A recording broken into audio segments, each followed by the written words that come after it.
Hi friends, welcome back to my ఇంటుచులు. ఇవాళ నేను మీకు ఒక సమ్మర్ స్పెషల్ టేస్టీ డ్రింక్ రెసిపీని షేర్ చేయబోతున్నాను. ఈ ఫ్యామిలీ అంతా కూర్చుని ఎంజాయ్ చేయగలిగే simple, healthy and energetic drink ఈ మొహబ్బత్ షర్బత్. ఈ రెసిపీని పుచ్చకాయతో చేస్తారు. టేస్ట్ అయితే నెక్స్ట్ లెవెల్లో ఉంటుంది. ఈ 2 మినిట్స్లో అయిపోయే రెసిపీని ఎలా చేయాలో స్టెప్ బై స్టెప్ చూసేద్దాం. ముందుగా ఒక గిన్నె స్టవ్ వెలిగించి పెట్టుకోవాలి. అందులో 2 గ్లాసులు వాటర్ వేసుకుని బాయిల్ అయ్యాక 3 స్పూన్స్ సగ్గుబియ్యం వేసుకుని ఉడికించుకోవాలి. ఇవి మరీ ఎక్కువసేపు కాకుండా ఒక 5 మినిట్స్ మీడియంలో ఉడికించుకుని సరిపోతుంది. ఇవి మీడియంగా ఉడికాయి కదా, ఇప్పుడు స్ట్రైనర్ తీసేసుకుందాం. ఈ సగ్గుబియ్యంలో కూల్ వాటర్ కూడా వేసుకుంటే స్టిక్కీగా అవ్వకుండా ఉంటాయి. ఇప్పుడు ఒక బౌల్ తీసుకుని 2 స్పూన్స్ వరకు సబ్జా గింజల్ని ఒక అరగంట పాటు వాటర్ వేసి నానబెట్టుకోవాలి.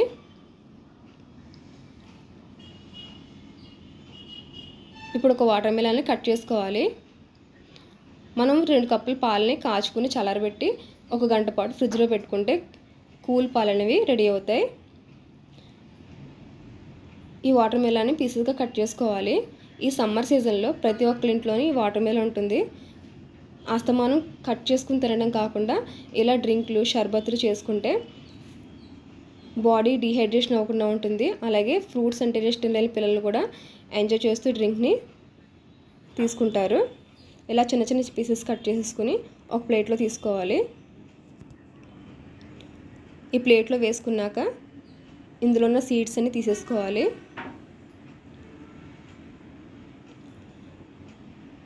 ఈ వాటర్ మెలన్లో చాలా ఔషధ గుణాలు ఉంటాయి. అలాగే బాడీ డీహైడ్రేషన్ అవ్వకుండా ఉండే విటమిన్స్ కూడా ఉంటాయి. ఈ పీసెస్ అన్నిటిని బౌల్లో వేసుకోవాలి. ఇందులో 2 స్పూన్స్ వరకు పంచదార వేసుకోవాలి. మనం ముందుగా నానబెట్టుకున్న సబ్జా గింజలు కూడా ఇందులో వేసేసుకోవాలి. అలాగే ఉడికించి పెట్టుకున్న సగ్గుబియ్యం కూడా 3 స్పూన్స్ వరకు వేసుకోవాలి. ఒక 3 స్పూన్స్ వరకు రోజ్ సిరప్ని కూడా యాడ్ చేసుకోవాలి. మనం గంట ముందు పెట్టుకున్న పాలను కూడా ఇందులో వేసేసుకుని పంచదార అంతా మెల్ట్ అయ్యే వరకు కలుపుకోవాలి. ఇలా కలిపేసుకున్నాక ఈ రెసిపీ ఇంకా కూల్గా ఉండడానికి ఇందులో ఐస్ క్యూబ్స్ కూడా వేసుకోవచ్చు. ఇలా ఐస్ క్యూబ్స్ వేసుకుని సర్వ్ చేసుకుంటే డెలిషియస్ డ్రింక్ రెడీ అయిపోతుంది. చూసారా, అంతే. సో డెలిషియస్, సింపుల్, ఈజీ, క్విక్గా అయిపోయే మొహబ్బత్ షర్బత్ రెడీ అయిపోయింది. ఈ రెసిపీని మీ ఇంట్లో ట్రై చేసి టేస్ట్ చేసి కమెంట్లో పోస్ట్ చేయండి. ఈ రెసిపీని ఇంకా రిచ్గా చేయాలనుకుంటే ఇందులో డ్రై ఫ్రూట్స్ వేసుకోవచ్చు. అలాగే షుగర్కు బదులు కండెన్స్డ్ మిల్క్ కూడా యాడ్ చేసుకోవచ్చు.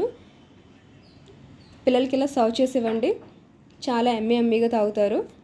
అలాగే కాకుండా పెద్దలు కూడా ఈ సమ్మర్ సీజన్లో ఇలాంటి రెసిపీస్ అంటేనే ఇష్టపడతారు. ఈ వీడియో నచ్చితే లైక్ చేయండి, కమెంట్ చేయండి, షేర్ చేయండి, సబ్స్క్రైబ్ టు మై ఇంటుచులు. చూసిన వాళ్ళందరూ తప్పకుండా లైక్ చేయండి.